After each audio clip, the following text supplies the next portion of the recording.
Атлас, менин келинибиз Азема. Кармашкан колуңар үзүлбөсүн. Эшик түрткөн колуң бешик түртсүн. Бактылуу болгула. Эми кайра эмне үчүн окуйсуң десе, ал кыз айткан экен. Мен эне болушка педагогикалык университетке тапшыргам деген экен.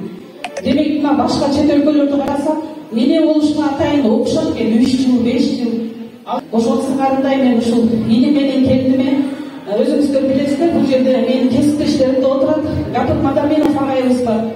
Агайыбыз мына 25 жылдан бери эне менен баланы үй-бүлөнү издеп келгендер. Анан бул жерде ата-энелер сиздер үчүн деген китеп турат.